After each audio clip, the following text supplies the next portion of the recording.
loolu maa la ko wax tey.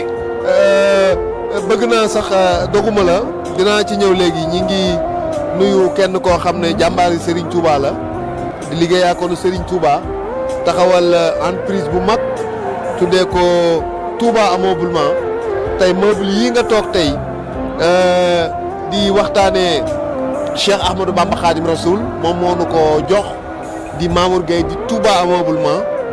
waaw borom Touba Ameublement ren sax war ngeen fexe invité ko Mayomba. incha allah moom mi ngi suivre li nga xam ne moom mooy émission bu am solo bi ndax ku bëgg Serigne Touba la. cosaanoo ca dëkk bee nga xam ne mooy Daaru Gueye.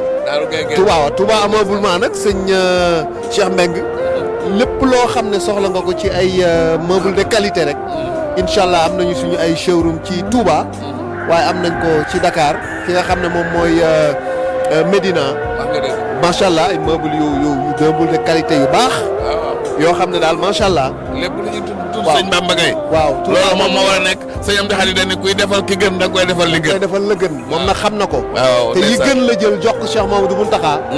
jox ko Cheikh Mamadou Bachir ñu def ko ci résidence bii. nga xam ne ci la ñuy dalal gani sëñ Touba yi. Touba amul. waaye nag bépp plateau tey. ci télévision yi buy waxtaanee sëñ Touba. jàppal ne ñu ci bari Touba Ameublement ñoo leen jox meuble yu nooy yu taaru yu yàññi ñu toog fa di waxtaanee sëñ Touba. ndeysaan kon Touba Ameublement def na la ko war. tur wuy na borom. ndeysaan wu tuy wuur na borom. kon Mamour Gueye ñu ngi koy nuyu. waaw ndeysaan te di ko ziar di nuyu nag waa Touba Ameublement yëpp. ndeysaan bàyyiwuñu kenn ñu ngi leen di jaajëfal bu baax. ndeysaan sëñ Cheikh.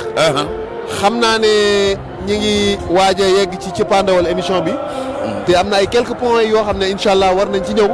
te xam naa ne histoire Mayomba Gabon.